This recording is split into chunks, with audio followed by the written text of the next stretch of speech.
It starts at 12:02 a.m., because of course it does. The engine coughs, then roars, and gasoline leaks into the night like a rumor.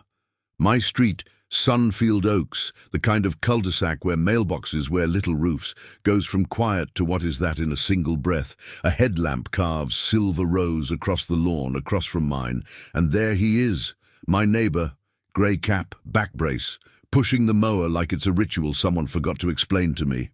I hover over 911, then freeze. There's a note taped to my Ring camera, neon post-it Sharpie bold, check your mail. So I do the dumb thing. I put on sneakers, no socks, a shirt that says Austin but nicer because my wife got it on sale, and I walk to our mailbox.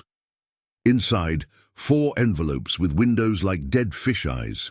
Urgent, notice of intent to lien, courtesy reminder, decorative seasonal display, and, my favorite, noise violation, 0.27 hours.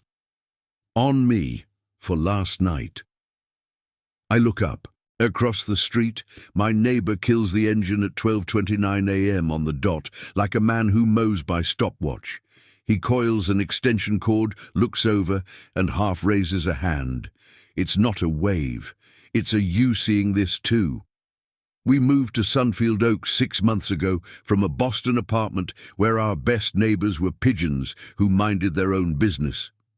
Grace, my wife, wanted sun, a yard, a dog we'd name after a condiment. I wanted silence and a grill. We got all of it plus the Homeowners Association, presided over by Sandra, who wears mirrored aviators when it rains and calls herself a steward of community standards, which is HOA for sheriff with a newsletter. First board meeting? She said curb appeal 7 times and compliance 12, and people clapped like failing to clap was a finable offense. Afterward, she shook my hand and said, "Welcome to the family." The word family never felt more like a threat. Across the street is Roy. Vietnam hat, 60-something limp that looks expensive. 2 nods between us in half a year. He mows at night, strongly discouraged according to the CCNRs, covenants, conditions and restrictions, and apparently, according to my mailbox, my fault. I call the HOA line, which is Sandra's Gmail with letterhead. "This is Ethan Price at 3411, I say, neighbor voice cranked to polite. "Sandra," she says, and I can hear the aviators through the phone. "How can I help you comply? I got a noise violation for 12:27 last night." "Yes, you did." "I didn't mow." "Perhaps your service came late." "I don't have a service." She tuts, a sound like a ruler. That would explain the 3-inch letter. "It was my neighbor. He mows at midnight." "Mr. Tillman's schedule is not our concern," she says. "Your compliance is." Click. I stare at my phone until my reflection looks like a man considering arson. Then I scroll next door, which is therapy if therapy handed you a megaphone and a blindfold. "Whoever is mowing at midnight needs to stop," one post says. Replies Bloom, "Noise ordinance 10 p.m., 7 a.m. Not true, city updated, freedom. We have babies, Sandra will handle." I comment once, "It's not me, but I'm getting fined for it." This earns me 3 DMs and a porch drop, a manila envelope with my name in Sharpie. Inside, copies of HOA letters to Tillman, Roy, and a handful of other neighbors. Noise, grass height, festive lighting at 2:14 a.m. on Christmas. The sticky note says, "Look at the dates. They overlap, night after night. Holidays, times that don't make sense." I look up to find Roy at his mailbox, opening it like it might detonate. I cross the street, hold up the stack. "This was on my porch." He watches my hands like they might decide something. "Not me," he says, automatic. "I know," I say. "Why do you mow at night?" He glances at the cul-de-sac doorbell cams, blinking like tiny red eyes. "Because they can't find you for grass at night," he says. "They don't drive after 10. That can't be the only reason." "It isn't the one you want," he says. He rubs his knee. "Sandra's boy owns Summit Green, the lawn company." "Preferred vendor," he says. which is HOA for hire our guy or donate involuntarily. 3 grass violations, they assign you SG, adds to your dues. Contract says night mowing doesn't count for height, so you mow at midnight. So I mow when my back lets me and when their little golf cart isn't doing laps. We stand with the kind of quiet that drops weight. You should file a complaint, I say. He smiles without any part of his face. We did. They formed a subcommittee. What if we filmed you? Show the board. He squints at me like I'm a puppy lobbying to drive the car. Why would they want to be shown? At 12:07 a.m., and I find out what he means. The compliance cart ghosts around the corner, electric and smug. 2 people in polos, 1 tablet, 1 clipboard. They stop at Roy's driveway, pan the tablet, jot notes, pan to my yard, pan to the live, laugh, landscape sign at the cul-de-sac entrance like it violated decorum by existing. I film from my porch because it's 2025 and we all film from our porches now. My ring chimes, motion at your door. The moth again? No. Package delivered. Small box, no return address. Inside, a USB drive and a post-it start with February 9.4. I scroll the CC&Rs until my thumb cramps. February 9.4, Preferred Vendor Remedies. Translation. If you consistently violate rules, the board can assign a vendor and bill you via special assessment, HOA, for surprise charge that can become a lien. The USB holds 3 folders, drive-bys, clips of the cart camera measuring grass like a mean yardstick, assignments, a spreadsheet of addresses with an SG referral column, Summit Green, dates lining up with holidays, nights, weekends, board, audio files. I click one. Sandra's voice, smooth as a policy memo. We can't keep having people decide their own maintenance. If they won't comply, we'll make them. That's the whole point of community. Male voice. SG can start next week. They'll do weekly and monthly. Perfect, Sandra says. Start with the new guy across from Tillman. We need to set a tone. I call Grace 3 time zones away. I think I'm in an HOA mafia, I say. She's awake immediately because my I think voice isn't casual. Walk me through it. I do. She says what people say who are good at saving things. Don't post it. Build a pattern and a plan. I make a list titled Things That Feel Like a Plan. Board audio showing vendor collusion. City noise ordinance, decibels at property line. Who enforces? Homeowners with wrong time letters. Summit Green employee off the clock. A lever bigger than the HOA, city attorney, AG, press. And then fate hands me a lever in a dusty clubhouse at the monthly meeting. The HOA clubhouse smells like lemon wipes and lingering volleyball. The audience is usually 8 people plus a man who thinks the pool is too blue.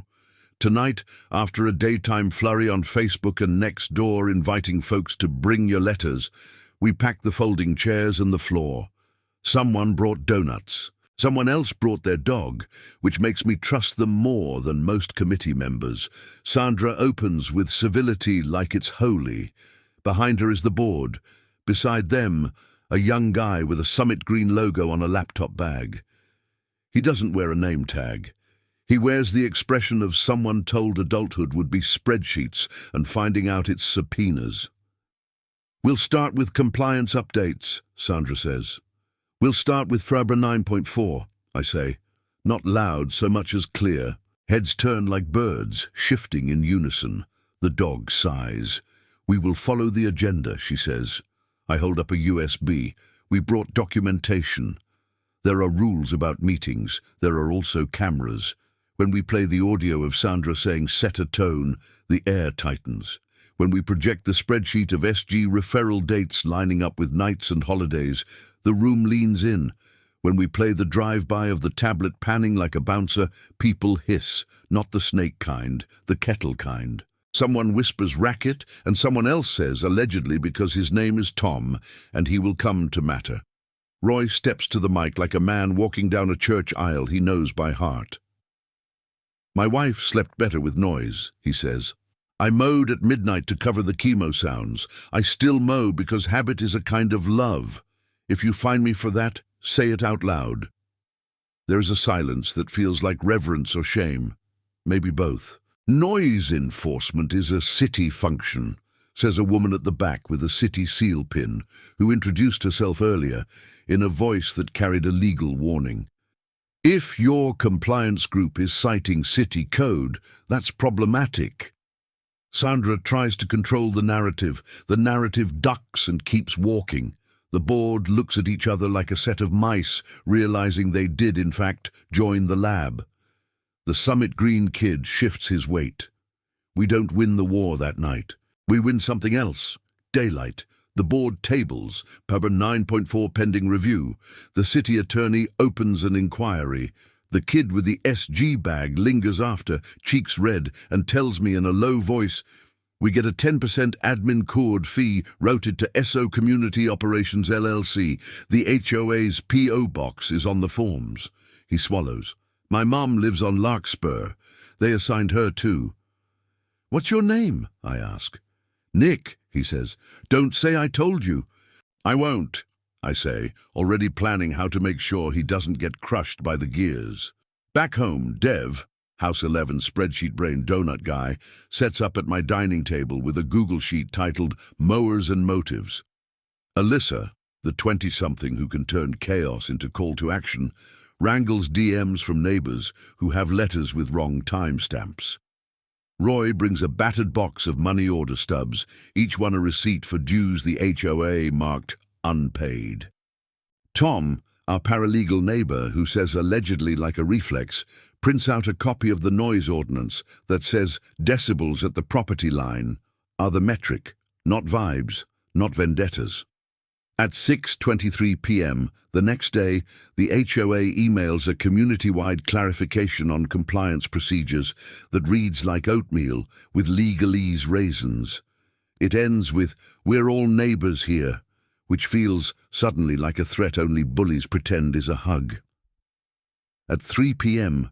the following afternoon, Channel 8's Carrie parks a news van across 2 driveways, blurs our house numbers, and runs a segment titled Neighbors Say HOA's Preferred Vendor Rule Became a Pay-to-Mow Scheme.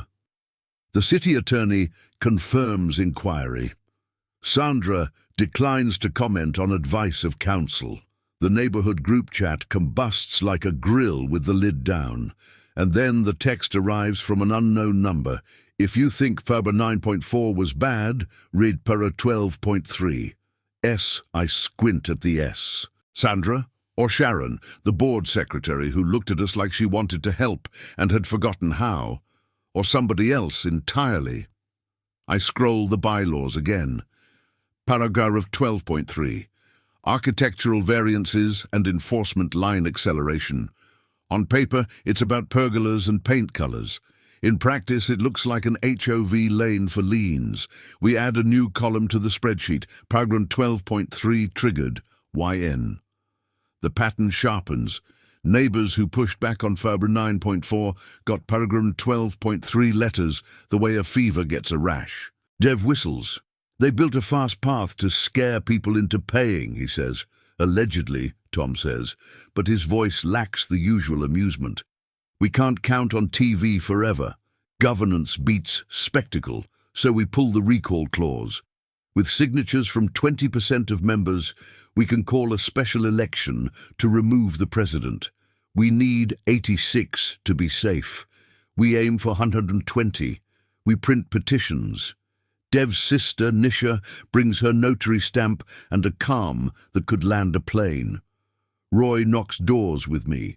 People sign, they tell stories, we log those too. Single mom on fixed income threatened with lien over festive lighting on Christmas Eve. Retired couple marked unpaid despite money order stubs. New family assigned Summit Green after moving in. First bill arrives before first mow. Each line on the spreadsheet is a person. Each person is why this stopped being hobby drama and started being survival.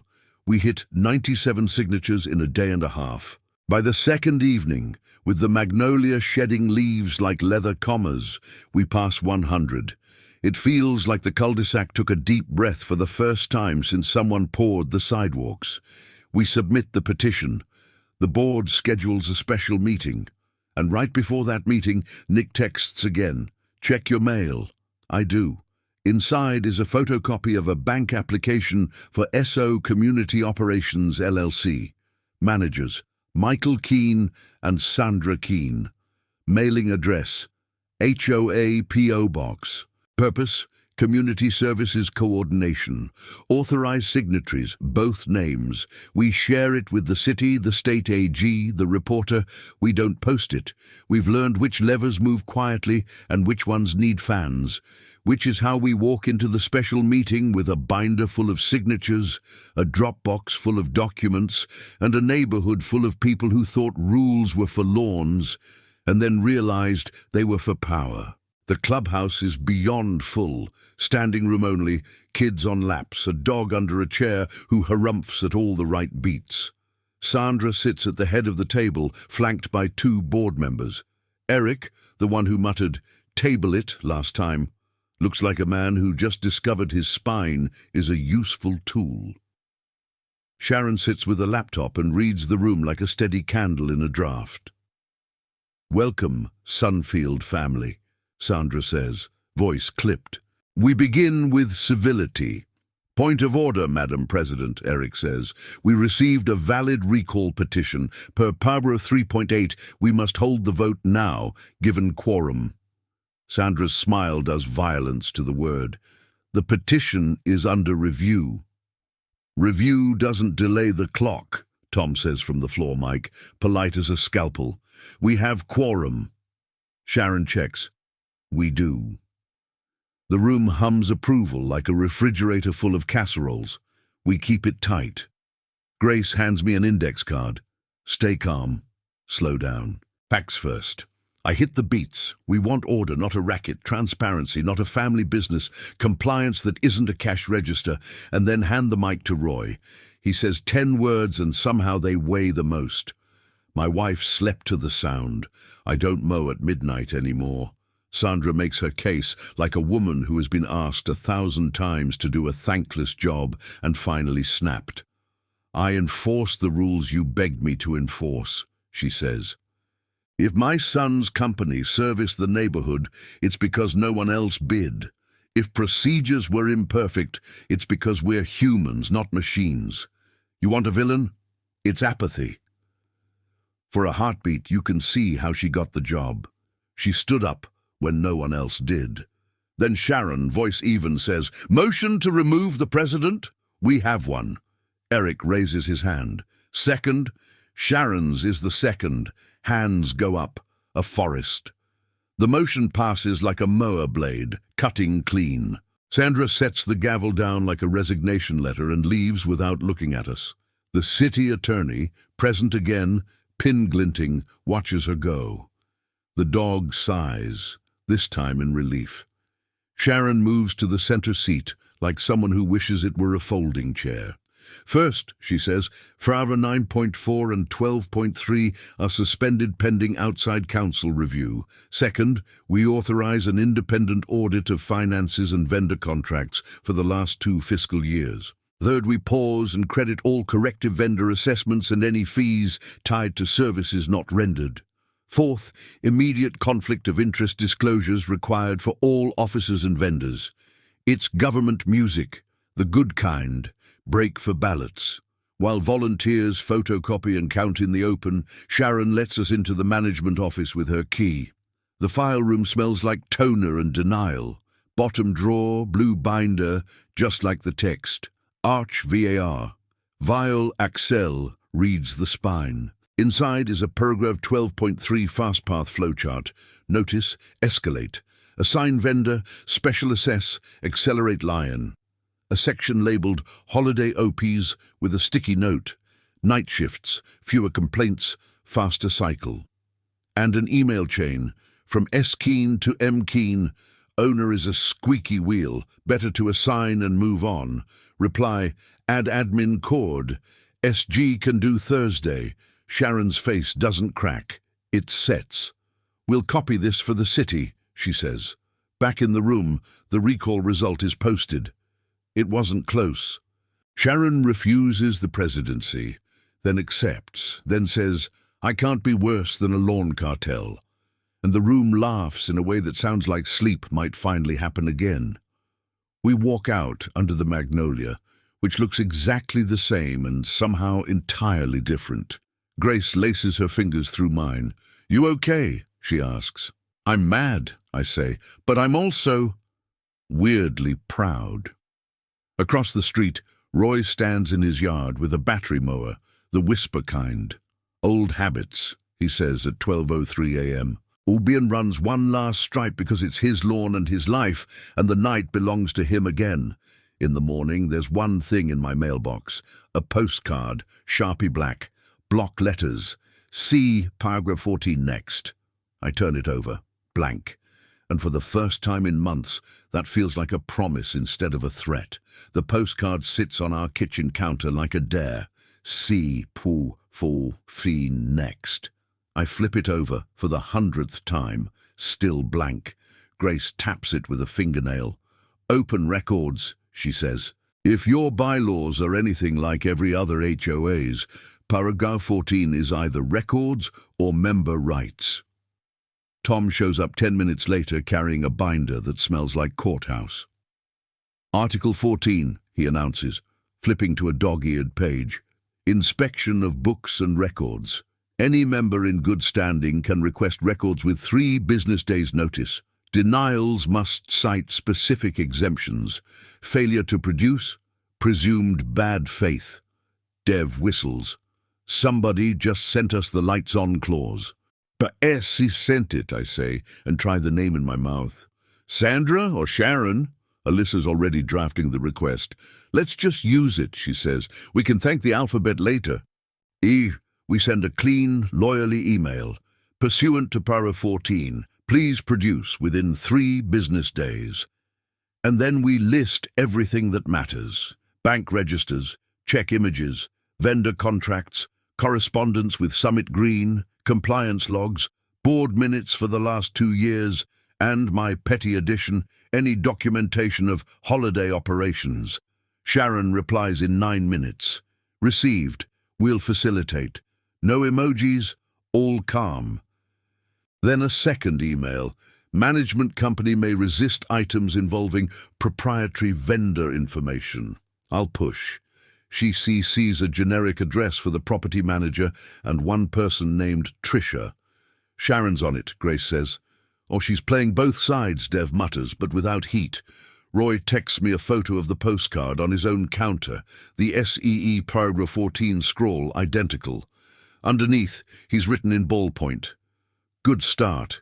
It's his version of a thumbs up. I feel taller reading it. 2 mornings later is Records Day. The clubhouse doors stand open like a mouth trying to pronounce transparency. Sharon's there in a denim jacket and the expression of someone who hasn't slept but refuses to let the world know. Trisha from the management company looks like a hedge fund's idea of friendly, tasteful earrings, a neutral smile that never commits a crime. On folding tables, bankers' boxes are stacked in shy towers. Dev rubs his hands like he's about to carve a turkey. Tom sets up a phone on a tripod to time-stamp whatever's produced. Alyssa lays out sticky notes and pens and a portable scanner like a craft influencer at war. "Rules," Sharon says softly as we gather. "Inspect, don't remove. You can scan anything unless it's clearly protected. Legal advice, owner medical info, that sort of thing. If there's a disagreement, I decide today. And if I get it wrong," she darts a look at Trisha, "the city can correct me later." Trisha's neutral smile tightens 0.5 millimeter. "We're all neighbors here," she says, and I have to stop my face from making a noise. Box 1, board minutes. There they are. Motion to adopt Parba 9.4, a note that no competitive bids were received before awarding a corrective vendor contract, a line about recusal next to S. Keen, followed by discussion continued in executive session. Tom points with a pen. "Executive session is for legal matters and personnel, not awarding contracts," he murmurs.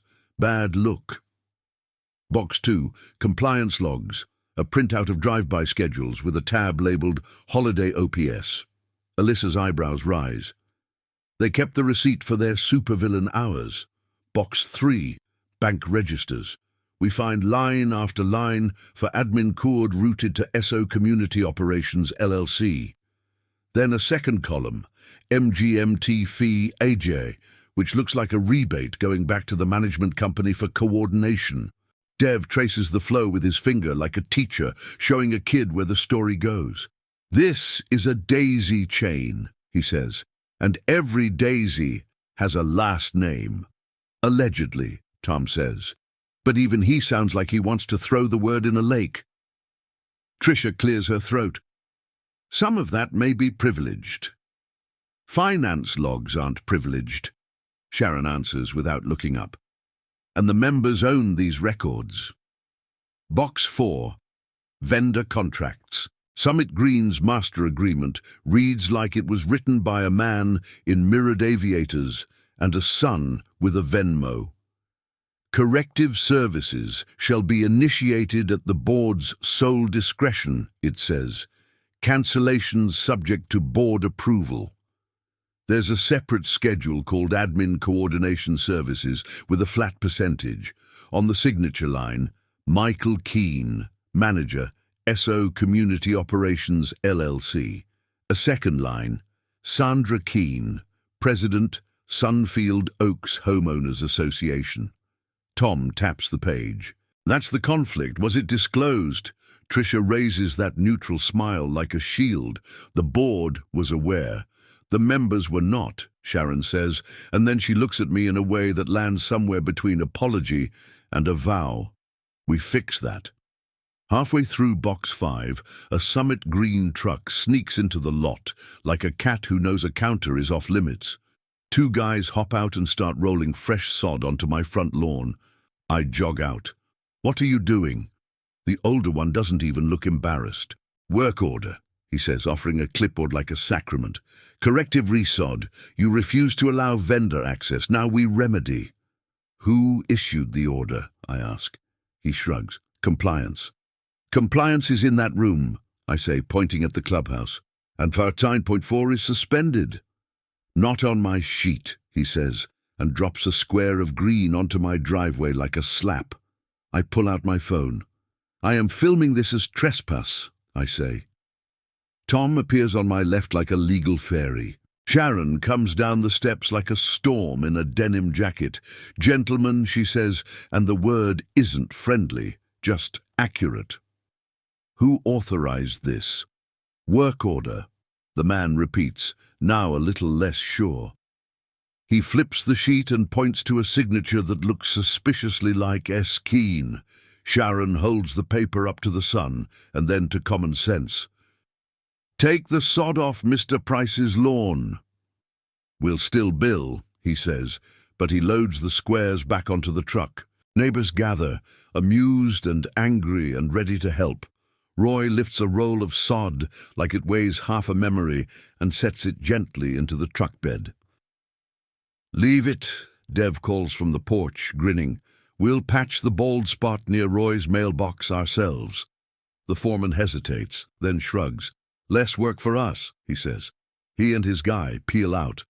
We divvy up the contraband sod like pirates of the HOA sea.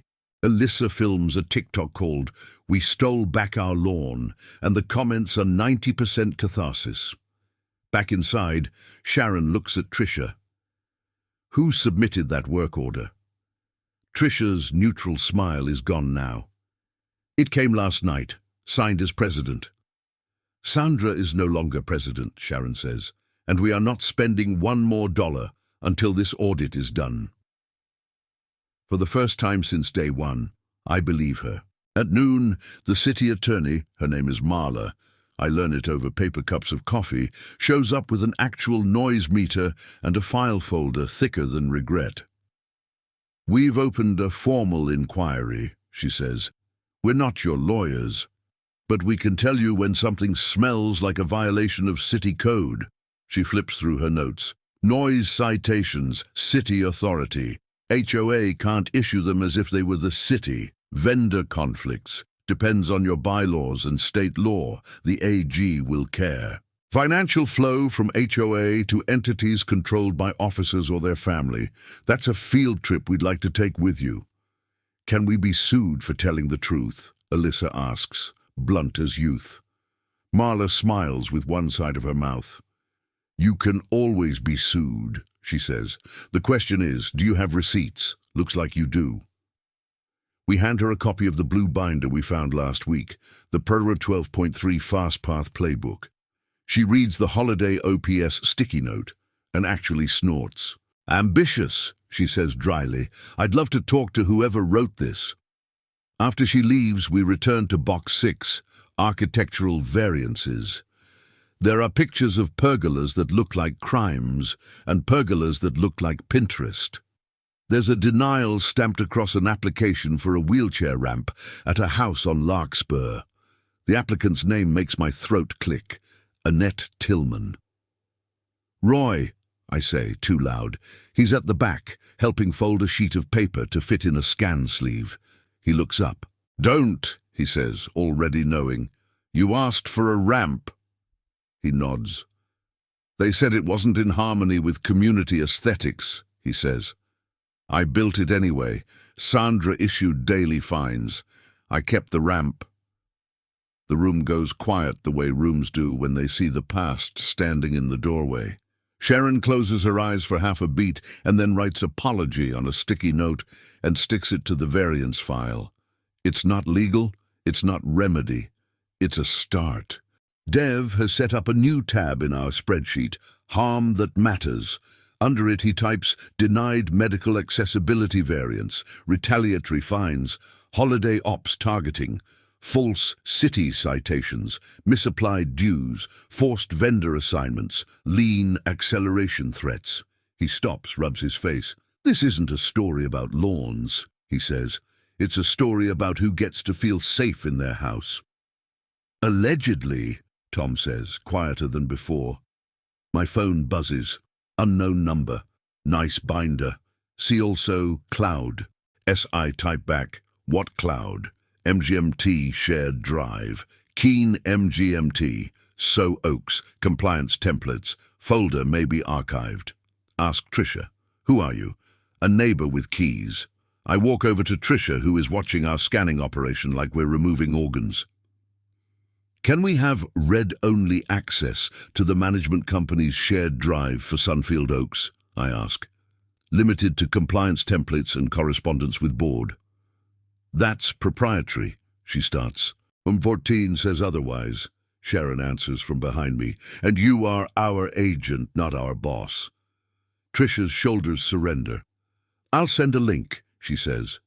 We click. We wait. We're in.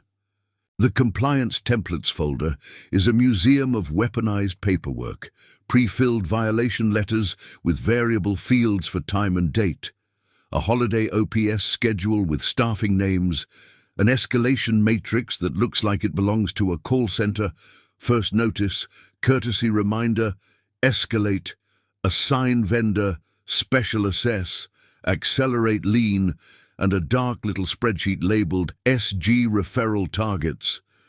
Dev opens it, then sits back like he touched a hot stove. The columns are labeled New Residents, Elderly, ESL, Night Shift, Difficult. Check marks run down the page. There's a column called Likelihood to Contest with numbers.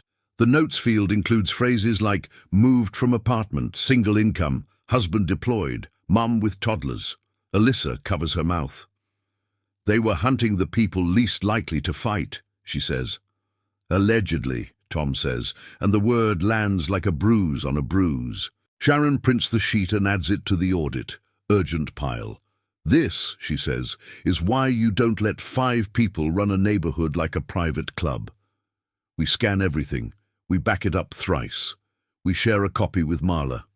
I text Nick to ask if he's safe. He replies with a photo of his mum holding a donut and a thumbs up. We're okay, he writes. Boss is mad, though. Mad enough to retaliate? I ask. He's talking about a TRO, temporary restraining order, Against who? You. The screen wobbles. Grace steadies my hand. Tom reads over my shoulder. If they file some anti-harassment TRO to shut you up, we'll deal, he says. They'll have to explain it to a judge who listens for facts, not vibes. Also, we have a newsroom, Alyssa says, nodding toward Carrie's latest email. We're doing a follow-up at 10. Anything new? I reply with a one-line summary and a promise to share documents after the city stamps them into the process. We've learned to feed the right beast at the right time. As we pack up, Roy tucks the Annette Ramp denial back into its sleeve. His hands are gentle with the paper, like they're gentle with everything. Bring it to the board meeting, he tells Sharon. Don't apologize to me in private. Apologize to the neighborhood. I will, she says, and I believe her. That night, the cul-de-sac is a town again. Someone sets up a folding table with lemonade and a sign that says audit party. The kids ride scooters like they're rehearsing for a parade. The magnolia drops a leaf square onto my shoulder with the solemnity of a medal. At 9:17 p.m., a black SUV idles at the end of the street with its lights off. Nobody in this zip code has tinted windows like that unless they either sell houses or surveil them. He's not a realtor. Dev walks over with a plate of cookies and sets it on the hood. The window rolls down 2 inches. You want one? Dev asks cheerfully. We do citizen journalism now. It pairs well with chocolate chips. The window rolls up. The SUV glides away. The cookies remain slightly warmer from the hood. I wonder if courage always tastes like store-bought dough and borrowed ovens. At 11:53 p.m., my phone dings. Auto-renewal for management contract triggers tomorrow at noon. See paragraph 14.6. Section 14 has a point 6? I ask Tom, already flipping. Management agreement, term and renewal, member inspection rights, he reads. Automatic renewal unless membership vetoes by majority at a noticed meeting. He looks up. They stuck the kill switch in the records article. They always do, Grace says. No one reads records articles. Alyssa's fingers are already typing. Emergency meeting tomorrow, 10 a.m. Vote to stop auto-renewal of management contract. She pings Sharon. Can you legally notice this? Sharon replies, yes. The bylaws allow emergency meetings with 12 hours notice for contracts. We'll post at the clubhouse, email the list, and tape it to Sandra's old gavel if we have to. Who's S? I type her separately, heartbeat in my thumbs. A pause. Talk tomorrow. Bring coffee. I look at Grace. Sharon, I say, conviction landing. Grace tilts her head. Or someone who knows where Sharon keeps her keys, she says. Either way, we show up at 10. Bring the binder, Roy texts. Bring the ramp file. Bring a lawn chair. Morning. A line forms outside the clubhouse, like we're trying to score Taylor Swift tickets for adults. The notice is taped to the door and also to a plastic flamingo someone planted at the entrance as a joke. Emergency meeting, management agreement, auto-renewal veto. The city attorney is here again with her pin and her terrible coffee. Carrie leans against a column, like the press invented columns. The dog with opinions sits under a bench and sighs at all the right times. Sharon gavels us in with a wooden spoon because nobody knows where Sandra put the gavel. Notice provided, she says. Quorum achieved. Motion on the table, veto auto-renewal of the management contract and authorize interim self-management while we solicit bids from at least 3 firms, none affiliated with current or past board officers. Second, Eric says instantly. Also add, direct counsel to review any prior payments to SO Community Operations LLC and recommend recovery options. Tricia sits 6 rows back, posture straight enough to hang art on. Her neutral smile is gone. In its place is a clenched jaw that looks like it wants to break pencils. We open the floor. A man from the townhomes says the management company lost his payment twice in 6 months.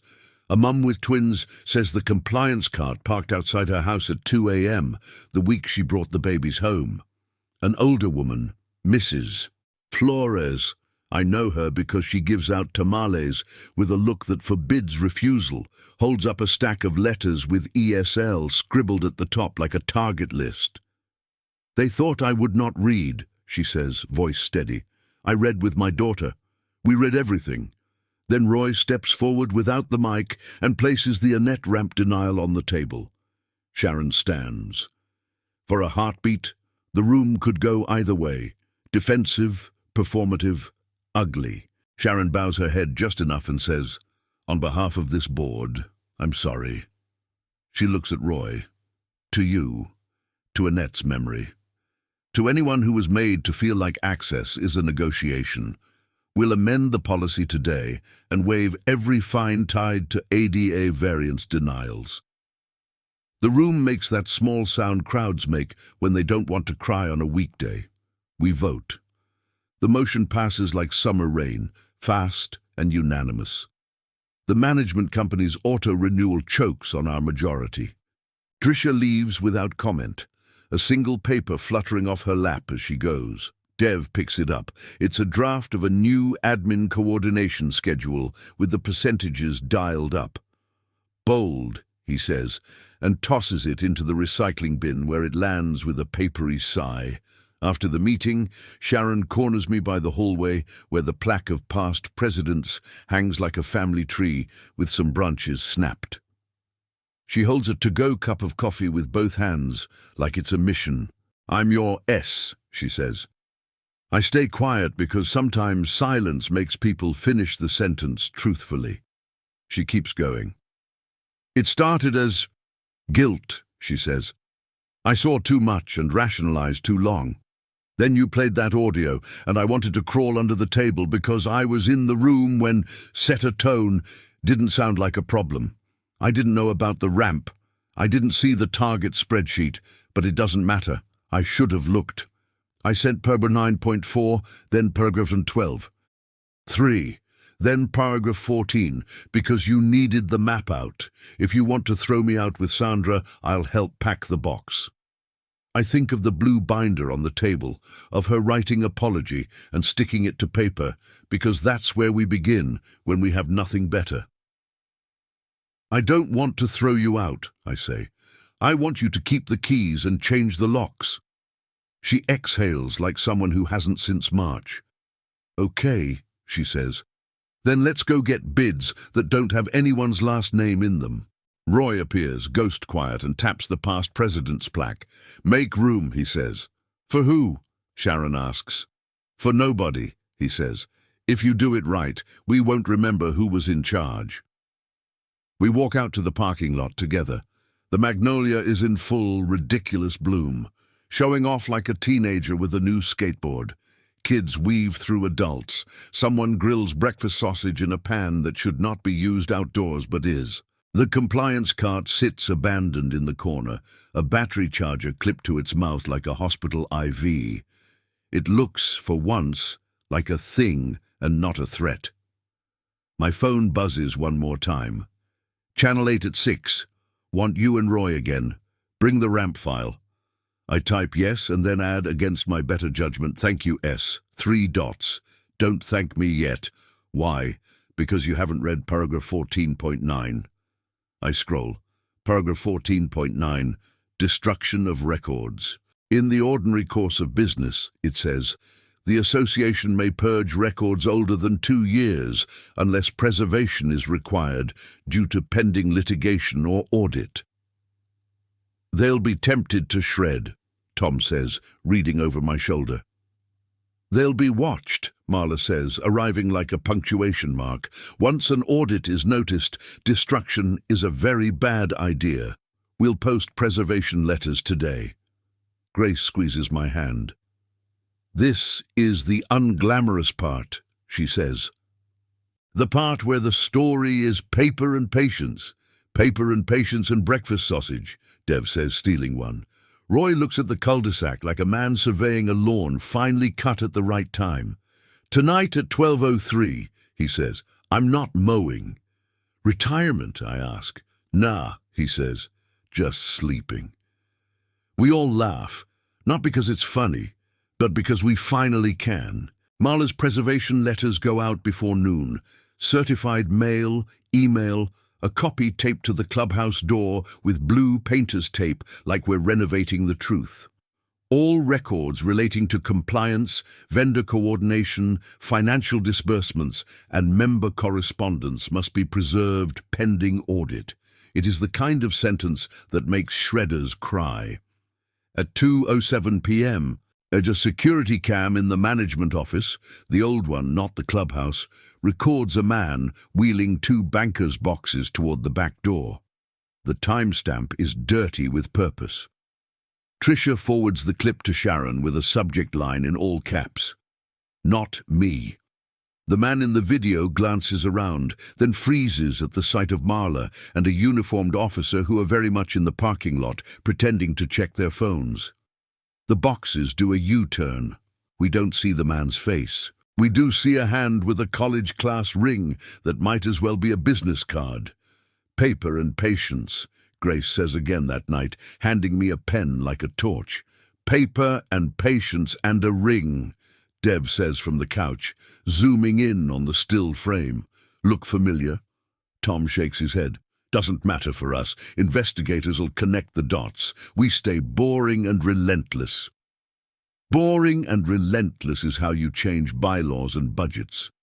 It is also how you survive grief, as Roy reminds us with the way he sits on his front step at dusk and lets the day finish without asking it to. The TRO hearing is 2 days later in a courtroom that smells like dust and declarations. I don't want to go, but not wanting to go is how you end up telling yourself someone else will handle it. The petition is styled Keen MGMT Holdings et al. V. Price, and it reads like I have been terrorizing a charity bake sale. We sit at the wooden tables like students about to defend a group project. On the other side, a lawyer in a navy suit made of exactly the amount of money you think it's made of clears his throat and says words like harassment, defamation, and interference. He says I weaponized illegally obtained recordings and incited mob behavior. Marla is not my lawyer, but she asked to be heard as a friend of the court. She stands with a folder and the calm of a person who knows how this works. Your Honor, she says, HOA board meetings are public and records are subject to inspection. The city is conducting an inquiry into the association's enforcement practices. Mr. Price's activities appear to be protected petitioning of government. The remedy for disagreement in a neighborhood is not a restraining order, it's governance. Tom, technically not a lawyer, passes me a handwritten note that says breathe, which is unfortunately excellent legal advice. The judge leans back, fingertips together, eyebrows forming a small tent. Counsel, she says to Navy Suit, if your clients are worried about reputational harm, they might consider addressing the substance rather than muzzling a homeowner. Motion denied. Navy Suit blinks. The sound I make is what happens when lungs remember how to be. Outside, on the courthouse steps, Carrie asks for a quote. I give her something short and careful. We're not anti-HOA. We're pro-neighbor. Roy adds, and pro-ramps. The camera loves him. The audit begins like a winter storm, slow, then everywhere.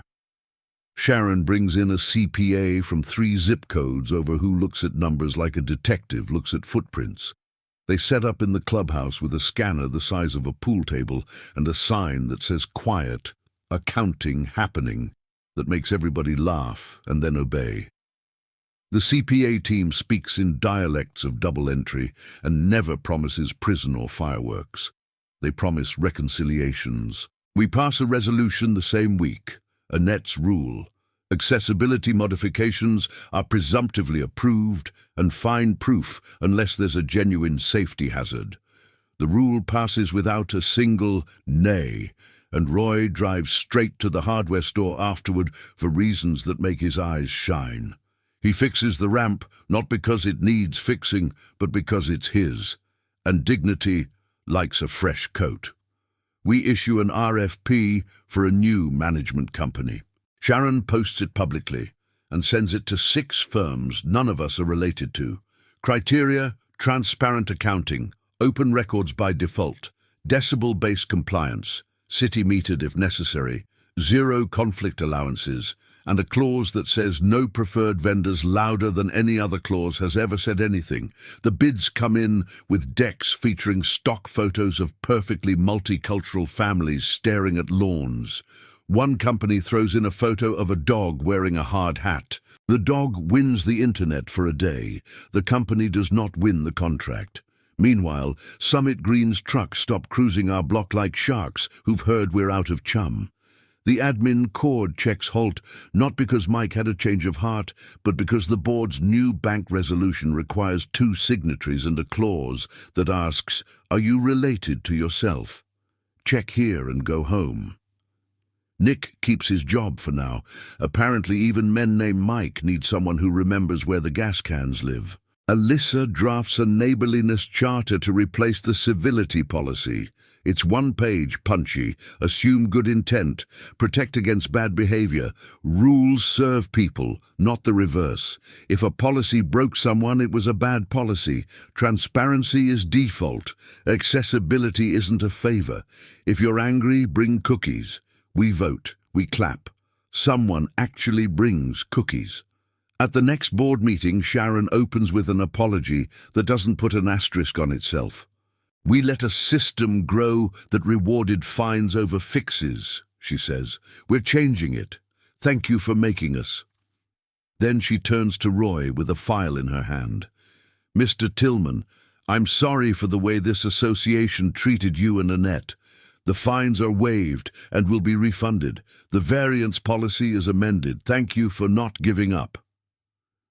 Roy stands because he is the kind of man who stands when a thing matters. "Thank you for changing it." His voice catches once and doesn't try to hide it. We move to the contract vote. The winner is a firm out of Round Rock with a boring name and an even more boring reputation, which is how you know they're good.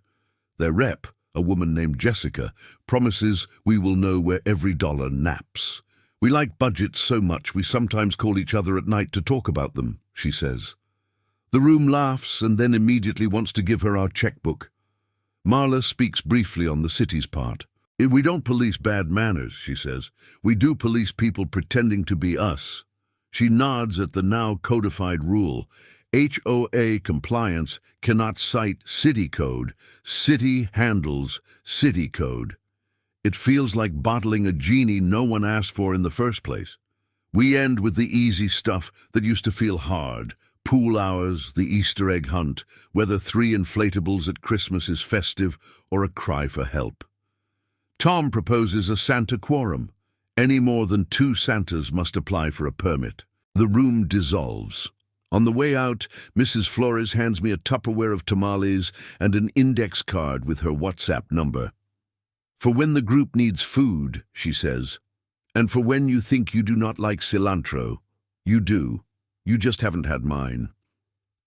We still have posture checks with anxiety, the SG referral targets sheet, the holiday ops staffing, the signatures on the admin cord checks, but they've moved from our doorstep to the audit table. That's a different weight. One afternoon, I see a different kind of golf cart cruising the cul-de-sac. 2 teenagers wearing orange safety vests are in it, accompanied by a city employee with a decibel meter. They stop at the corner and measure a leaf blower from 3 houses over. "Within daytime limits," the city guy says. The kids nod solemnly, like they're taking a class in how to be reasonable adults. The SUV with the tinted windows doesn't come back. Sandra does once. She parks at the far end of the cul-de-sac and walks the long arc toward the clubhouse, wearing a plain t-shirt and sunglasses that are only as mirrored as any other sunglasses are. She stands at the notice board for a long time, reading. Sharon sees her and comes out.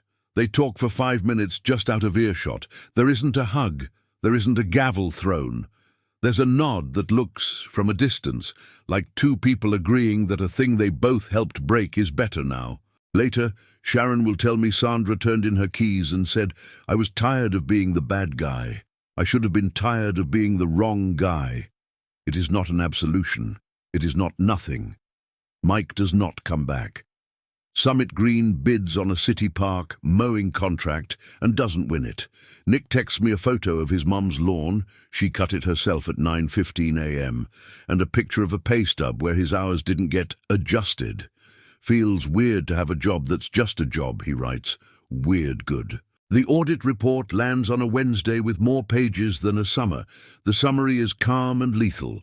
Findings: improper commingling of admin coordination fees, failure to disclose conflict involving So Community Operations LLC, irregularities in dues posting that favored escalation, use of city code citations on HOA notices, risk indicators around executive session use. Recommendations: restitution credits to 41 households, referral to state AG for potential action, rebid of any contract with familial ties, board training on open meetings, adoption of a records retention policy that isn't a loophole.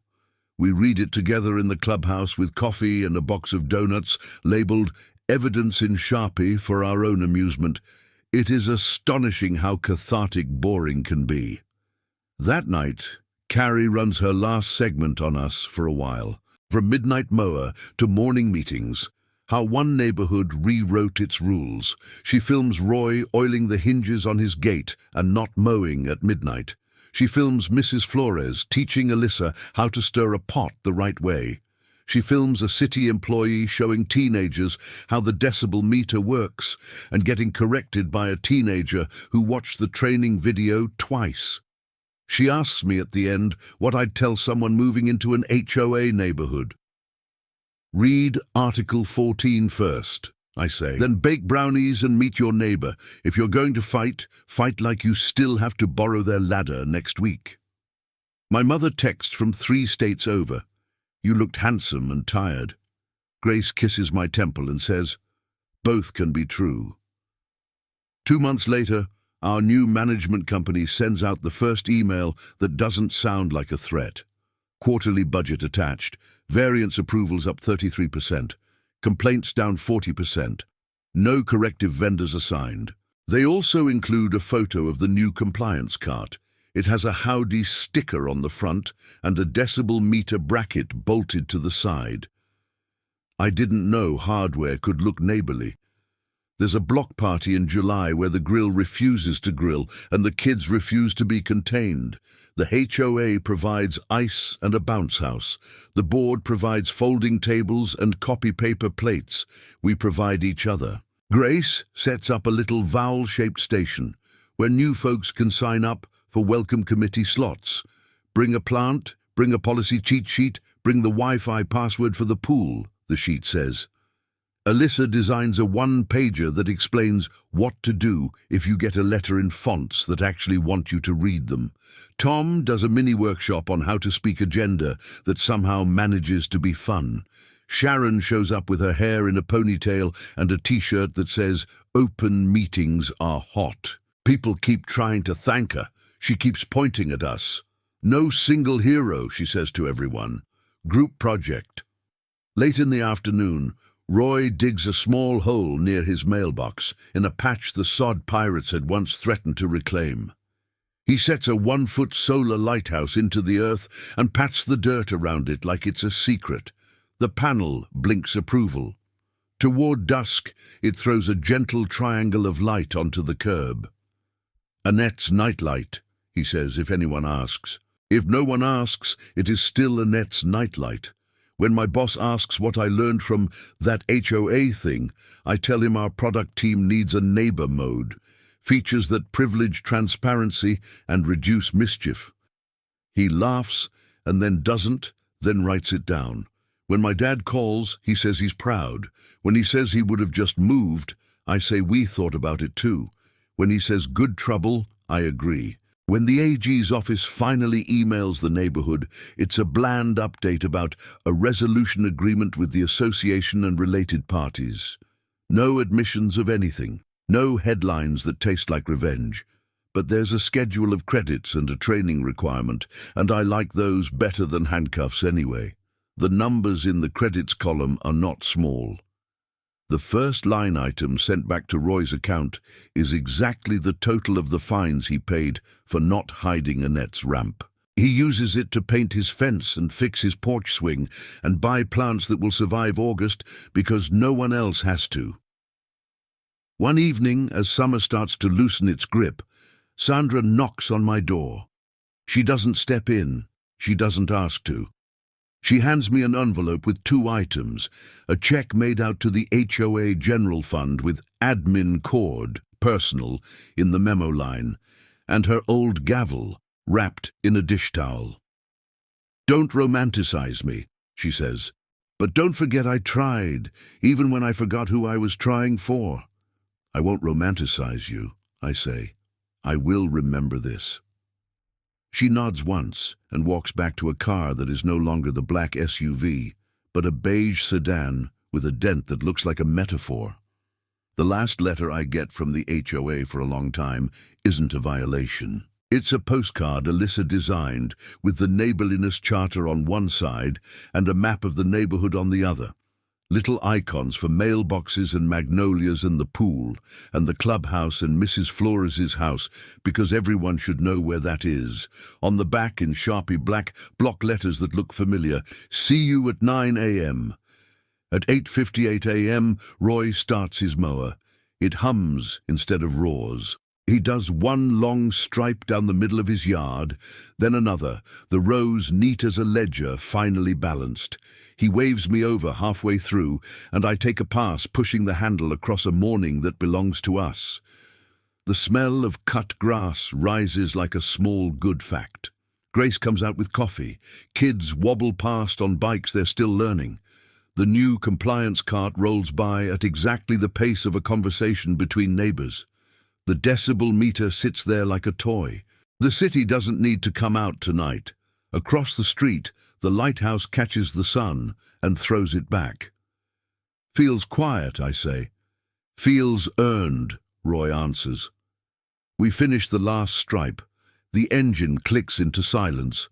Somewhere a dog barks just once, approving the symmetry of the day. The mail arrives, and for once the envelopes all look like things people actually send. Flyers for a school car wash, a dental reminder, a wedding invitation from the couple in the townhomes who kept asking whether 3 Santas was too many. I open the mailbox and find, tucked behind the envelopes, a post-it note I haven't seen since the midnight days. Sharpie black, block letters, good finish. I look up. The cul-de-sac looks like a place where you could raise kids, or garden vegetables, or grow old without having to learn the Latin for special assessment. A place where a board meeting is a chore, not a battlefield. Where a ramp is a ramp. Where a lawn is a lawn, until it becomes the way a man loved his wife. "Let's grill tonight," Grace says. "Even if the grill refuses to grill," I say. "We'll eat tamales," she says. "And cookies. And maybe," I add, "no camera crews." "Maybe," she says. We go inside to put the coffee cups in the sink. The mower cools in the shade. The lighthouse blinks once, as if to say, "I'm here if you need me, even in the daytime." By noon, the neighborhood group chat has moved on to the important squabbles. Whether the pool shade sails should be blue or teal, whether we allow a Halloween movie night on the green, whether Tom should be banned from making more Santa Quorum jokes. At 12:03 a.m., I am asleep. No engines cough. No halos carve lines across the lawn. The night smells like nothing but night. In the morning, the grass is just grass. The mail is just mail. And the rules are just rules that we wrote together, which is the whole point of community.